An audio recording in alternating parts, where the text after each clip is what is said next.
আসসালামু আলাইকুম। আশা করি আপনারা সবাই ভালো আছেন। আগামীকাল পুঁজিবাজার কেমন যেতে পারে? এ বিষয়ে যদি বলি তাহলে আজকের মার্কেট নিয়ে একটু কথা বলব। আমি দুঃখিত ইনডেক্স আলোচনাটা দিতে পারি নাই। আমি ব্যস্ত ছিলাম। তো আজকের মার্কেট নিয়ে যদি আমি বলতে যাই, ইনডেক্স ১০ পয়েন্টের মতো প্লাস। গতকালকে আমি বলছিলাম যদি ভলিউম ভালো হয় তাহলে ইনডেক্স পজিটিভ থাকবে। ৫৪৬ কোটি টাকার লেনদেন হলো আজকে। এটা খুবই পজিটিভ দিক। যদিও অ্যাডভান্স ১৭২ টা, ডিক্লাইন ১৫২ টা। কিন্তু আমি ৫৪৬ কোটি টাকার লেনদেন এটাকে আমি পজিটিভ ভাবে দেখতে চাই। আমরা আসলে অনেকদিন ধরে ভুলেই গেছি যে ৫০০ কোটির উপরে লেনদেন হতে পারে মার্কেটে। আর টপে আজকে কাঠতলী টেক্সটাইল, বিপিএমএল, কাঠতলী টেক্সটাইলের একটা নিউজ আছে। যে মালিক পক্ষ তারা বলছে কাঠতলী টেক্সটাইলের উৎপাদন দ্বিগুণ হবে। ওই নিউজের কারণেই মূলত আজকে স্টকটা ভালো, বিশেষ করে টেক্সটাইল খাত ইদানিং ভালো করতেছে। তবে আজকে মিউচুয়াল ফান্ডটাও ভালো করছে। বিভিন্ন সেক্টর নিয়ে এই মুহূর্তে মার্কেট ভালো হচ্ছে, এটা পজিটিভ দিক। ইন্ডেক্স মোবারে আজকে ছিল ব্র্যাক ব্যাংক 2.62, বিকন ফার্মা 2.29, ওরিয়ন ফার্মাও আজকে ইন্ডেক্স মোবারে ছিল। সব কিছু মিলে আজকের মার্কেটটা পজিটিভ। এখন আগামীকাল মার্কেটের পজিশন কী হতে পারে? আগামীকাল আমার কাছে মনে হচ্ছে যে ৫,২৪০ নিয়ে বারবার কথা বলতেছিলাম। আজকে ৫,২৩৫ পর্যন্ত ইন্ডেক্স ক্লোজ করলো। যদিও মার্কেট কিন্তু ৫,২৪০ পর্যন্ত চলে গেছে।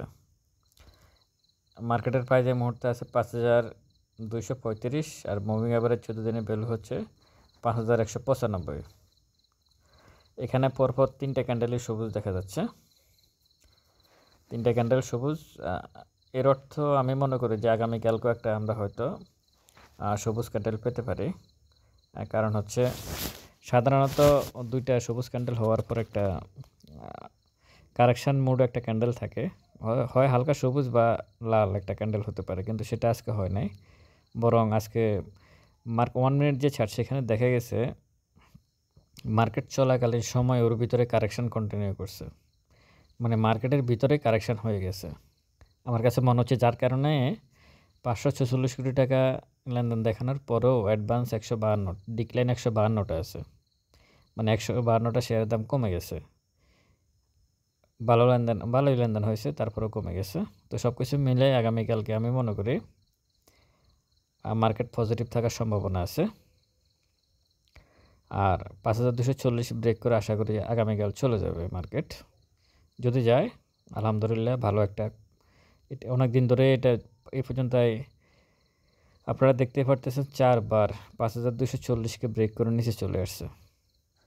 ৫,২৪০কে ব্রেক করে ইন্ডেক্স নিচে চলে আসছে।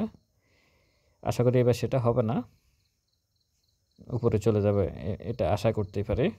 তো সব কিছু মিলাই আপনারা এই মুহূর্তে যে কাজটা করবেন না সেটা হচ্ছে খুব দ্রুত স্টকে মানে বাই সেল করার চিন্তা ভাবনা করবেন না, মানে সুইচ করার চেষ্টা করবেন না।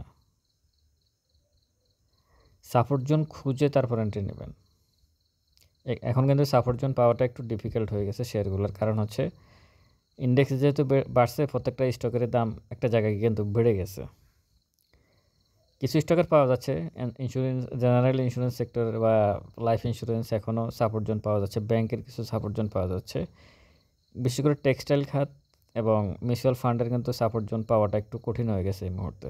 তো সুতরাং আপনারা যে স্টকগুলো সাপোর্ট জোন আছে ওই স্টকগুলোতে আপনারা নতুন করে এন্ট্রি নেওয়ার চেষ্টা করবেন।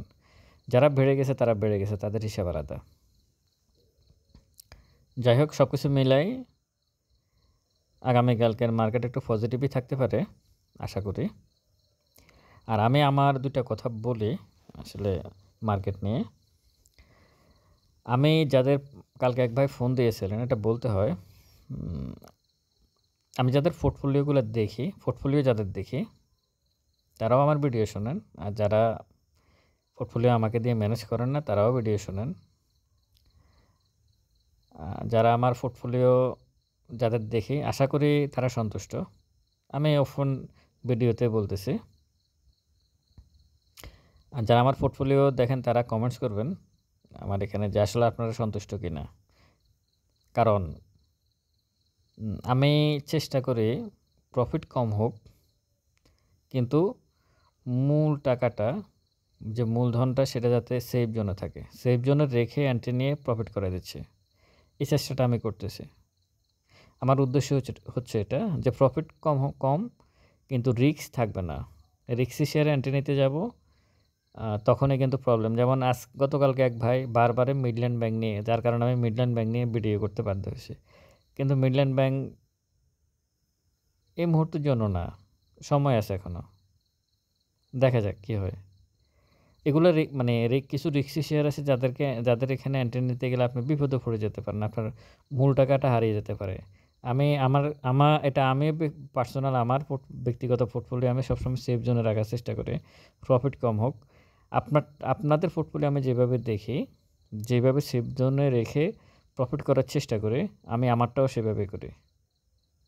আমি মনে করি টাকা আপনার, কিন্তু এটা আমি আমার নিজের টাকা মনে করি, কিন্তু পোর্টফোলিও আপনারা যারা আমাকে দিয়ে পোর্টফোলিও ম্যানেজ করতেছেন তারা ঠিকই ভালোভাবে বুঝতে পারতেছেন। তো অ্যাগ্রেসিভ মাইন্ডে আসলে পোর্টফোলিও ম্যানেজ হয় না। ঠান্ডা মাথায় কুল সিদ্ধান্তে। এই মার্কেটটাতে সমস্যা হচ্ছে যে কেউ চাইলেই শেয়ার কিনতে পারে। সবাই মনে করে যে আমি কি কম বুঝি, কম জানি। হ্যাঁ, প্রত্যেকে বুঝে। কারণ এখানে যে মানে কোনো কারণ ছাড়াই শেয়ার কেনা যায়। মানে আপনার কোনো কিছু বলা দরকার, আপনার মনে চাইছে আপনি কিনে ফেলছেন। এই ক্ষমতাটা আপনার আছে, টাকা আছে, শেয়ার কিনে ফেলছেন। কেন কিনছেন, কী জন্য কিনছেন, কখন কেনা উচিত, ইন্ডেক্সের কী অবস্থা, ওই স্টকের কী অবস্থা, তার পজিশন কী, এগুলো তো বিবেচনা না করেই কেনা হচ্ছে। তো সুতরাং এই বিষয়গুলো আপনারা দেখে শুনে তারপর এন্ট্রি নেবেন।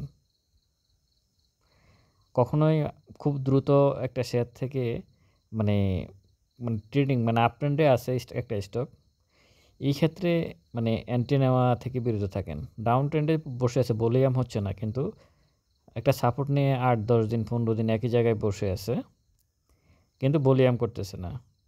কিন্তু আপনি জানেন এই স্টকটা একসময় অনেক ভালো করছে, ওই ধরনের স্টক এন্ট্রি নেন। একটু সময় লাগবে। আপনাদের একটা কথা বলি, আপনি দ্রুত ধরুন একটা স্টকে আপনি এন্ট্রি নিয়েছেন, খুব আপ ট্রেন্ডে আছে, ভলিউম করতেছে, আপনি এন্ট্রি নিয়েছেন, যেটা বেশিরভাগ বিনিয়োগকারীরা করে, ট্রেডাররা করে। কোনো কারণে যদি স্টকটা নিচে চলে আসে, একদিকে আপনার টাকা কমলো, আরেকদিকে নিচে এসে বসে থাকলেন, লস বাড়লো, সময়ও নিল। এটা ভালো না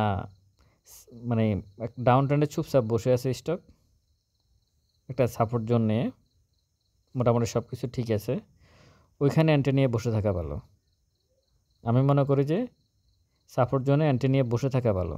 এখানে আপনি 15 দিন 20 দিন 1 মাস বসে থাকবেন, আর আপ ট্রেন্ডে শেয়ার যদি মিস্টেক করে নিচে চলে আসে, আপনাকে 3 মাসও বসে থাকতে পারে, 3 বছরও বসে থাকতে হইতে পারে, এরকম ঘটনাও আছে।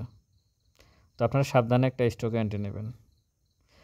স্টক সাজেশন এবং পোর্টফোলিও ম্যানেজ করার জন্য ডেসক্রিপশন বক্সে নাম্বার দেওয়া আছে, যোগাযোগ করতে পারেন। আপনারা সবাই ভালো থাকবেন, আমার জন্য দোয়া করবেন। আসসালামু আলাইকুম।